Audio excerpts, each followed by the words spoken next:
오늘 말씀을 이제 지난주에 요약하고 마지막 말씀을 드리고 오늘 말씀을 드리도록 하겠습니다. 예수님의 12 제자들은 육신으로 오신 예수님을 3년 반 동안 따라다니면서 예수님을 경험했죠. 그리고 십자가에 돌아가시고 3일 만에 부활하신 예수님을 40일 동안 경험을 했습니다. 그리고 하늘로 승천하시면서 내가 너에게 약속한 성령을 기다리라고 하는 그 말씀을 믿고 성령을 사모하였다가 성령으로 오신 예수님을 경험하게 됩니다. 예수님의 제자들은 육신으로 오신 예수님을 만나서 3년 반 동안 함께 다니면서 너무너무 행복했죠. 제자들은 병의 두려움이 없었습니다. 죽음에 대한 두려움도 없었습니다. 예수님은 이 세상에서 가장 위대한 의사였기 때문이었습니다.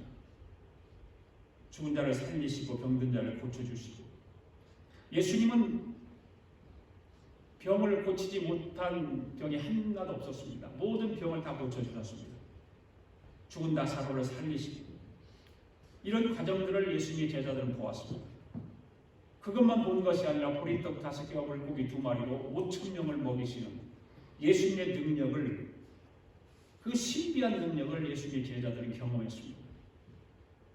그러니까 예수님의 제자들은 삶에 더 이상 바랄 것이 없었습니다. 병든 자도 고쳐주시고 먹을 것도 채워주시고 죽은 사람도 살려주고, 이렇게 부러움 없이 행복하게 살아가는 제자들에게 하루는 청천벽력 같은 말이 들려지었습니다.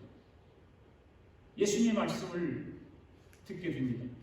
그것은 무슨 말씀이었는가? 이제 나는 아버지께로 가야 된다라고 하는 말이었습니다. 내가 더 이상 너희들과 함께 있을 수 없다. 나는 아버지께로 가야 된다. 제자들이 그 예수님의 말씀을 듣고 아무 말도 하지 않고 고개만 갸우뚱했어요. 그게 뭔 소리지? 저게 뭔 소리지? 그때 예수님께서 이런 말씀을 하십니다. 내가 이제 아버지께로 가야 하는데 내가 아버지께로 가는 것이 너희들에게 더 유익할 것이다. 그러면서 예수님이 하늘나라로 가신다는 거죠. 그리고 그 유익이 무엇인가를 예수님께서 말씀하셨죠. 예수님 왜 성령이 유익하다고 하셨을까?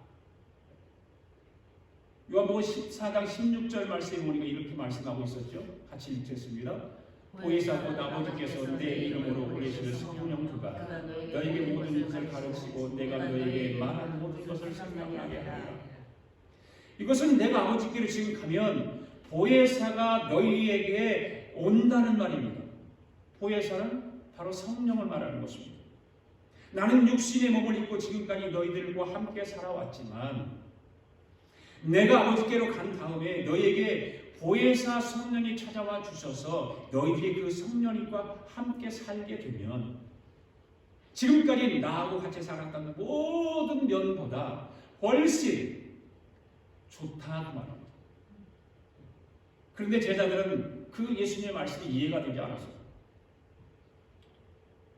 여러분, 예수님이 왜 이런 말씀을 하셨을까요? 예수님이 이 땅에 오셔서 많은 병을 고쳐주셨습니다. 그런데 성령이 오시면 예수님이 제자들이 이렇게 말하는 거예요. 내가 하던 일을 너희도 할 것이다. 이렇게 말씀하세요. 성령, 보혜사 성령이 오시면 내가 하던 병 고치는 일, 오병이어를 통해서 5,000명을 먹이시던 일, 모든 일을 너희도 할 수 있다라고 말씀하고 있습니다.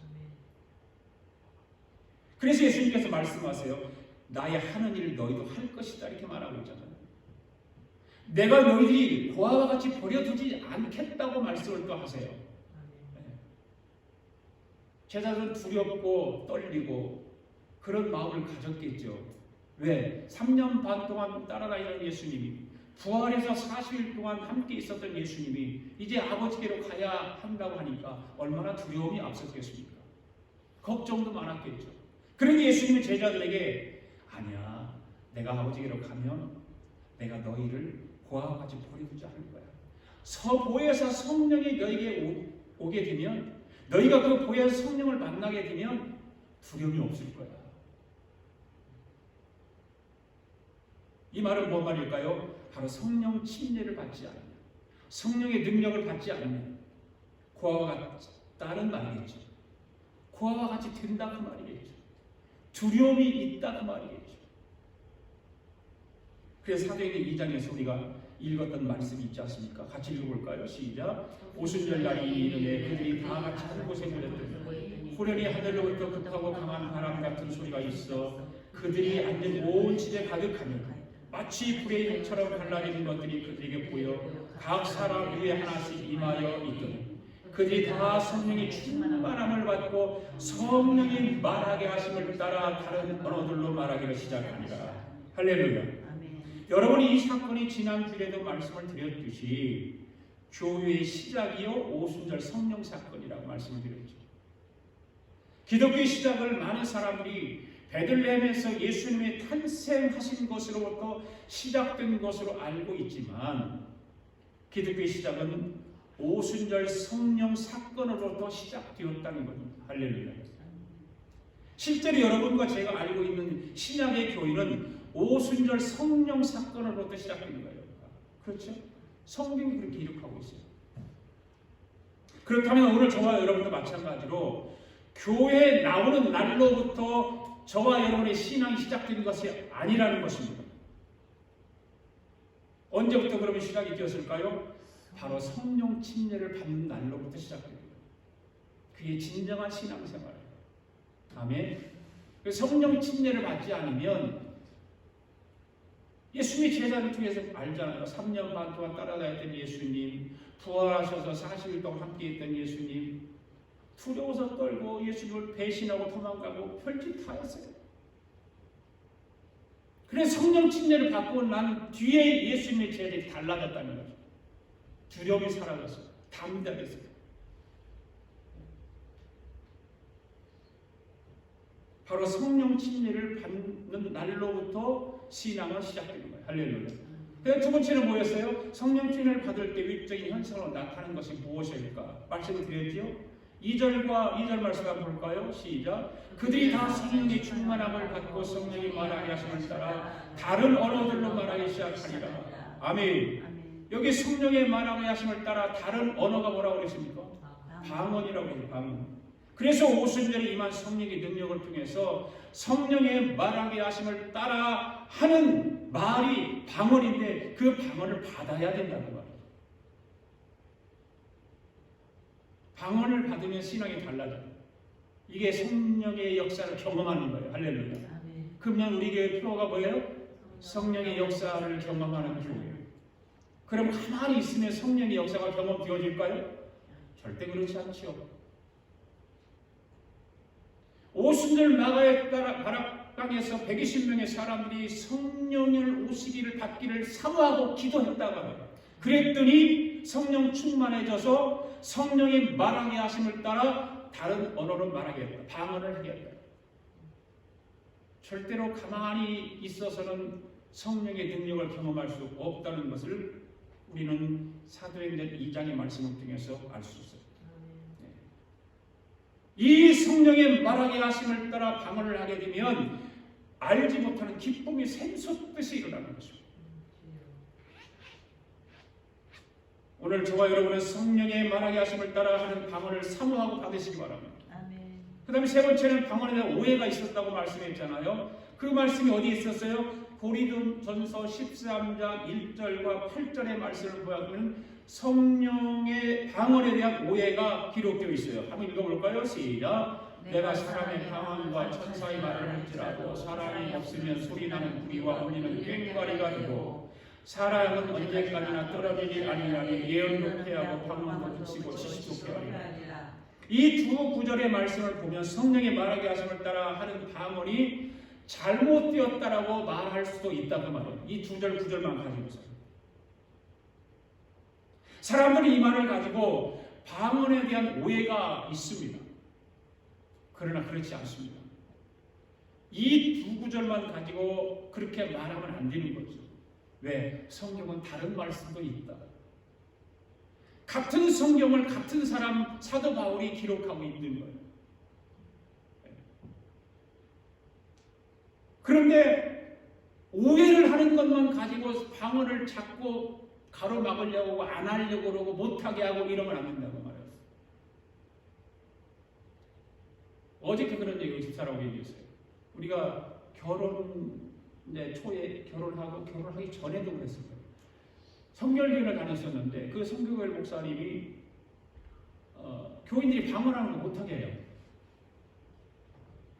우리 집사람은 막 그때 뜨거워가지고 방언하고 막 굉장했을 텐데 방언을 못하게 하는, 그 전에 다른 집사님에게 방언하는 집사님이 있었는데 방언을 못하게 해요. 목사님이 잘못 뛰었다는 거죠. 못하게 하는 거죠. 그런데 몇 년 있다가 담임 목사님이 기도원에 가서 은혜를 받고 방언을 받고 돌아왔어요. 그리고 나더니 방언을 허락하는 거예요. 그러니까 경험하지 않으면 그런 거예요. 내가 경험을 해야 다른 사람에게도 권면할 수 있고 권유할 수 있는 거란 말이에요. 내가 받아야 기쁨이, 그 방언의 기쁨이 무엇인지, 방언의 능력이 무엇인지 알기 때문에 다른 사람한테 권유하는 거예요. 성경을 모르기 때문에 그렇단 말이에요. 그런데 오늘 14장, 고린도전서 14장 5절 말씀에 뭐 이런 말씀이 있어요. 시작. 나는 너희가 다 방언 말하기를 원한다. 누가 말하는 거예요? 위의 것도 사도 바울이 얘기하는 거고 아래 것도 사도 바울이 얘기하는 거예요. 사실. 그런데 위의 것만 가지고 얘기하면 안 된다. 네. 여러분, 이 말씀을 사도 바울이 똑같이 기록한 성경이에요. 그래서 사도 바울도 방언을 했다 안 했다? 했다는 얘기를 했다. 그러면서 무슨 얘기를 하고 있어요? 18절에 보니까 이렇게 말하고 있죠. 시작. 내가 너희 모든 사람보다 방언을 더 말하므로 하나님께 감사합니다. 할렐루야. 더 많이 방언을 했다 그 말이에요. 누가? 사도 바울. 그렇게 하나님께, 그래서 하나님께 감사했다. 저도 방언을 하게 되어서 하나님께 저는 감사해요. 네. 우리 남친 예배단에서 방언을 못하게 했거든요. 그래서 사실은 방언을 좀 절제하고 살았죠. 그런데 허락했어요. 이제 괜찮다.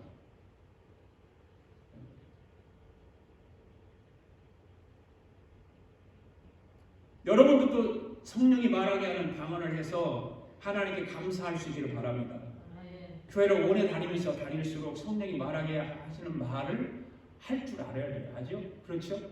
오래 다니면 다닐수록 더 연륜이 깊으면 깊어질수록 성령이 말하게 하는 말을 할 줄 알아야 된다는 말이에요. 그냥 성경에 다른 언어로 말했다고 이야기하는 것이 아니라 뭐가 말하게 했다? 성령께서 말하게 했다. 성령께서. 그 방언은 성령이 말하는 거야. 성령이. 그래서 하나님과의 그 깊은 기도가 이루어지는 겁니다.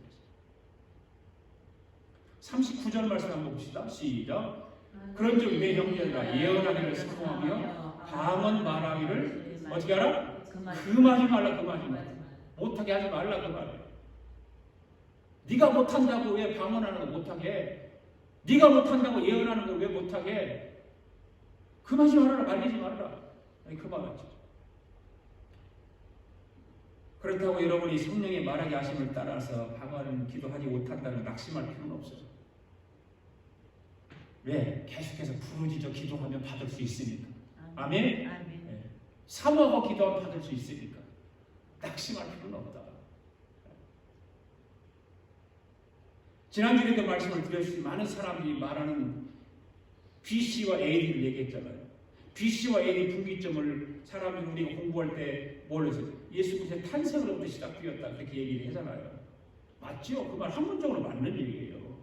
그런데 우리는 신앙적으로 보면 엄밀히 말하면 예수님의 탄생으로부터 시작되었다고 말하는 것이 아니라 오순절 성령이 임하는 사건을 통해서 시대가 나누어진 결정적인 사건이 오순절 마가의 다락방이에요.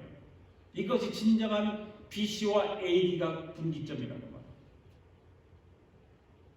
여러분들도 이 성령 체험을 하게 되면 BC와 AD가 나눠진 것처럼 저와 여러분의 삶도 나눠지는 할렐루야. 아멘. 성령을 받지 않은 삶과 성령을 받고 난 이후의 삶이 달라지는 거예요. 분명한 거예요. 성경이 기록하고 있고 성경이 말하고 있고 사도 바울이 말하고 있고 여기까지 지난주에 말씀드렸어요. 그 다음에 이제 지난주에 다 말씀 못 드린 것이 있는데 성경을 보면 성령의 능력을 받을 때 피동적으로 말하는 것이 하나도 없어요. 대표적인 성경을 한 절 찾아보겠습니다. 누가복음 11장 말씀 보겠습니다. 누가복음 11장 1절 시작. 예수께서 한 곳에서 기도하시고 마치심에 제자 중 하나가 여짜오되 주여 요한이 자기 제자들에게 기도를 가르치는 것과 같이 우리에게도 가르쳐 주옵소서. 그런데 예수님이 어떤 기도를 가르쳐 주셨죠? 주기도문을 가르쳐 주셨어요. 네. 그것은 주기도문 일반적인 기도, 일반적인 기도. 두 번째, 예수님께서 기도에서 가르쳐 줬는데 성령 받는 기도를 가르쳐 주셨어요. 성령 받기 위해서. 자, 5절에서 8절 시작. 또 이르시되 너희 중에 누가 벗이 있는데 밤중에 그에게 가서 말하기를 벗이여 떡 세 덩이를 내게 구워달라. 내 벗이 너희 중에 내게 왔으나 내가 먹을 것이 없노라 하면 그가 안에서 대답하기를 나를 괴롭게 하지 말라. 문이 이미 닫혔고 아이들이 나와 함께 침실에 누웠으니 일어나 내게 줄 수가 없노라 하겠느냐? 내가 너에게 말하노니 비록 벗됨으로 인하여서는 일어나서 주지 아니할지라도 그 간청함을 인하여 일어나 그 요구대로 주리라. 이 말씀을 잘 보셔야 돼요. 주님이 성령 받는 것에 대해서 예화로 하신 말씀이에요. 예화, 비유로 하신 말씀이에요. 하루는 어느 집에 친구가 하나 찾아왔어요. 아주 친한 친구인데 밤 11시에 찾아와요. 밤 11시. 둘도 없는 친구예요. 근데 이 친구가 한 10여 년 만에 찾아온 거예요. 얼마나 반가웠겠어요. 오랜만에 한 인사를 나눴어요. 그러면서 식사했느냐고 물어보니까 아직 밥 안 먹었다는 거예요. 아이, 큰일 났어요. 친구가 오랜만에 찾아왔는데 어떻게 할까 생각하니까 자기 집에는 다 떨어져서 없어.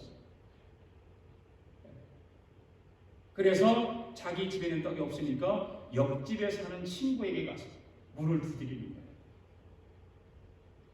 여보게 친구하고 문을 막 두드립니다. 그러니까 안에서 자다가 막 일어나가지고 웬일이야?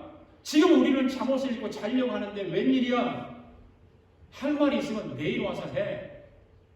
아니야, 빨리 문 좀 열어봐. 아니, 왜 그러는데? 문 좀 빨리 열어보라니까. 무슨 일이나니까? 떡 좀 빌리러 왔어요. 떡 좀 빌리러. 아니, 이 밤중에 왜 떡을 빌리러 와? 지금 급해서 그래. 빨리 문 좀 열어봐. 계속 문을 두들기는 거예요. 그래서 할 수 없이 잠을 자고 있던 친구가 옷을 주섬주섬 입고 나가서 떡을 빌려줬어요. 여러분, 오늘 지금 읽은 성경에서 뭐라고 말하고 있습니까? 지금 떡을 빌려주는 것이 알고 있는 이웃이기 때문에 떡을 빌려주었다고 말하고 있는 것입니까? 아니죠. 내가 떡을 빌려주지 않으면 밤새도록 이자가 문을 두드린다는 말이에요. 그렇기 때문에 내가 잠을 잘 수 없다. 저가 간청하기 때문에 떡을 준다라고 이렇게 말하고 있죠. 이 내용을 주님이 성령 받기 위한 말씀으로 하신 거예요. 성령 받기 위한 말씀으로. 자, 13절 말씀 한번 읽어봅시다. 시작. 너희가 악할지라도 좋은 것을 자식에게 줄 줄 알거든. 하물며 너희 하늘 아버지께서 구하는 자에게 무엇을 주지 않겠느냐? 뭐 하는 자에게? 구하는 자에게. 할렐루야. 어떻게 구하라는 거예요? 간청하라는 간청. 계속해서 문을 두드리라는 거예요. 할렐루야. 그걸 받을 수 있다. 아멘. 우리 아가페 교회 표어가 성령의 능력을 경험합시다. 받자 그 말이에요. 다 같이 성령의 능력을 경험합시다. 성령의 능력을 경험합시다. 한 번 더 성령의 능력을 경험합시다. 성령의 능력을 경험합시다. 오늘 이 누가복음 11장 13절 말씀처럼 하나님 앞에 간청해야 돼. 방법이 다른 방법이 없어요. 사모하며 기도해야 돼. 할렐루야. 네. 여기까지 지난주에 말씀을 드려야 되는데 지난주에 시간이 짧아서 시간이 길어서 여기 다 말씀을 못 드렸어요. 성령을 받기 위해서는 간청해야 돼. 계속 문을 기다려. 누가 귀찮게 해. 하나님 귀찮게. 하나님께서 성령을 어떻게 하신다? 주시지 않겠느냐. 주신다 그 말이죠. 할렐루야. 자, 오늘 말씀은 사람을 변화시키는 하나님이라는 제목으로 말씀을 드립니다. 다 같이 따라서 합시다. 사람을 변화시키는 하나님. 사람을 변화시키시는 하나님. 여러분 믿습니까? 아멘. 하나님이 사람을 변화시키는데 믿습니까? 아멘. 그 방법이 있어요. 방법. 하나님은 사람을 쓰시는데 변화시켜서 쓰세요. 아멘. 변화가 아니면 안 쓰세요. 네. 부르심이 바로 쓰이는 거 아니라 변화가 되면 쓰세요.